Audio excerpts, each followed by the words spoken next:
BC యువకులారా మీరు ఎన్నికలకు సిద్ధం కండి.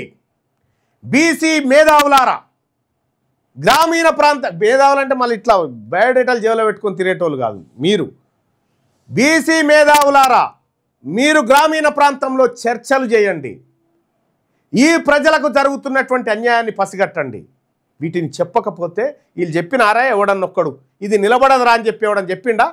దాని చుట్టూ డ్రామా బతుకమ్మలు ఆడిరు వీళ్ళంతా.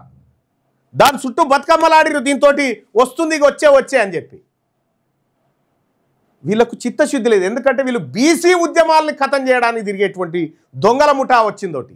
ఆ ముఠా సంగతి కానీ, ఈ అగ్రవర్ణ పెట్టుబడిదారుల రాజ్యం కూల్చడం కానీ తెలంగాణ రాజ్యాధికార పార్టీతో సాధ్యం. ఖచ్చితంగా గ్రామ గ్రామాన బీసీల ఆత్మగౌరవ పతాకం ఎగరేస్తాం. గ్రామ గ్రామానికి అగ్గిపుట్టిస్తాం. తెలంగాణ ఉద్యమం ఎలాగైతే సాగిందో మలిదశ బీసీ ఉద్యమాన్ని కూడా తెలంగాణ రాజ్యాధికార పార్టీ భుజానికి ఎత్తుకుంటుంది. ఖచ్చితంగా ఈ ఎన్నికల్లో బీసీల ఆత్మగౌరవాన్ని నిలబెట్టుకునే విధంగా ప్రతి గడపకు చేరుతాం. ఓట్లు మాయే కదా, చెప్పండి. 42% మాత్రమే టికెట్లు ఇస్తామని చెప్పండి.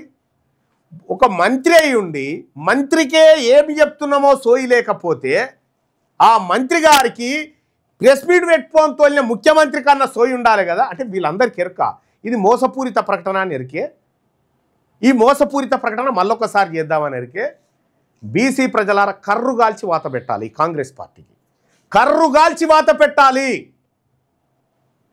ఈ ఎన్నికల్లో ఎట్టి పరిస్థితుల్లో బీసీల ఆత్మగౌరవం, ఈ బీసీ ఉద్యమం పోతే మళ్ళీ పుట్టదు, గుర్తుపెట్టుకోరి.